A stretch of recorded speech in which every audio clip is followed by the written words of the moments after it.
how big of a role does your mood play in your productivity? I would say quite a bit, wouldn't you agree? Because how often do you put tasks off because you don't feel like it? How often are you not in the mood to do something?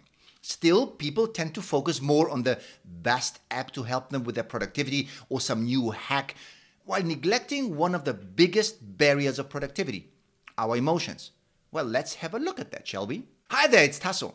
I would argue that what has the biggest influence on the trajectory of our lives is how we manage our emotions. Would you agree? Humans are incredibly complex constructs.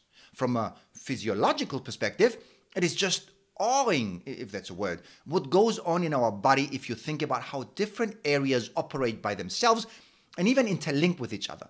Our immune system, our respiratory system, our digestive system, generally our anabolic and catabolic biochemical processes, our movement apparatus with its bones and muscles, not to forget the nerves that innervate them. It was so fascinating to me that I studied biochemistry to understand that stuff better. And on top of that physiological layer comes then the mental layer, all the emotions we are capable of experiencing and what we make out of them when we interpret them as feelings. Apparently there are thousands of them, if you look at nuances, which have the power to spice up our lives and give it depth, substance and individuality. And they determine our mood. Oh boy, our mood. I mean, look at this. We do things or don't based on our current mood. We attract or alienate people based on our mood. We excel or stay mediocre based on our mood. It's crazy how much influence our mood has on what will happen to us and what we will do. It gets crazier. Our mood has such a big influence.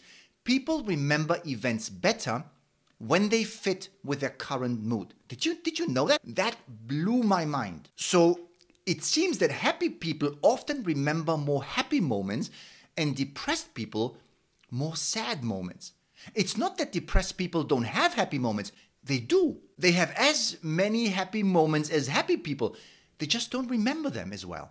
I read this in Gretchen Rubin's The Happiness Project. That's the power of mood. Now, realizing all this turns it into a mystery to me how little we make ourselves aware of our mood and how little we protect our mood.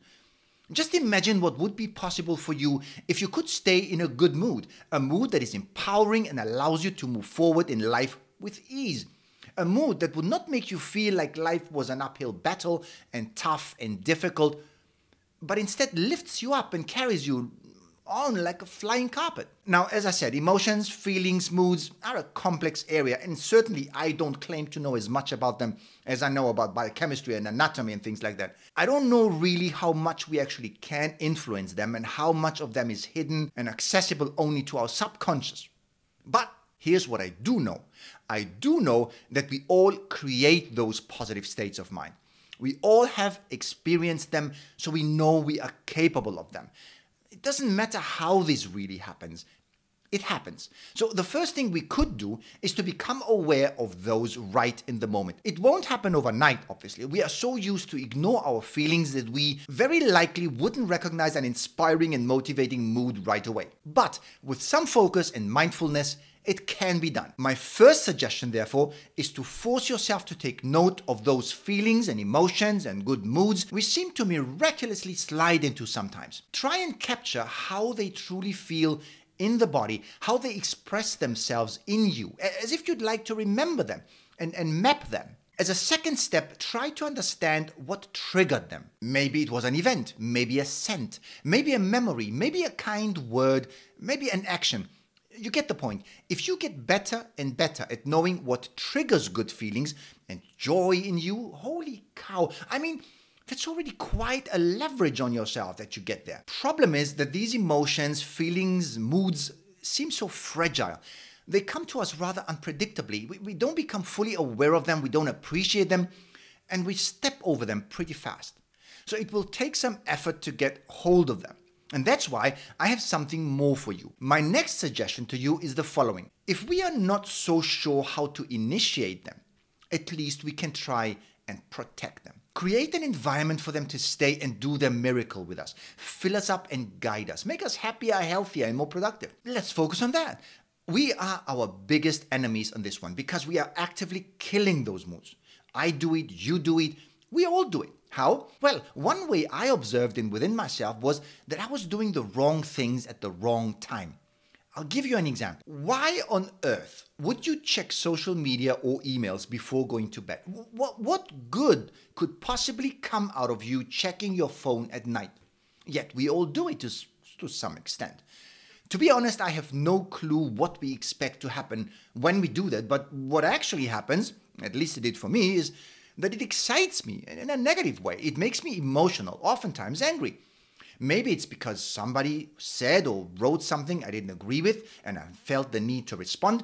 Or even simpler, I didn't see what I was expecting to see when checking the phone, or the opposite, I saw something I didn't want to see.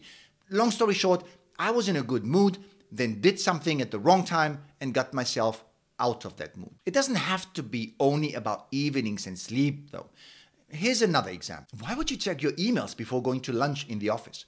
The only thing that this could do is to make you stay back, skip lunch, and answer a few emails that triggered an emotion in you and the urge to respond and maybe set things straight, or clarify, or add, whatever. A typical example of doing something at the wrong time. If you don't plan to work on something, for example, the emails, then don't engage in it. In simpler terms, don't ask for trouble. Do you have other examples? Anything you know that robs you of your joyful moments, something that puts a cloud above your head, figuratively?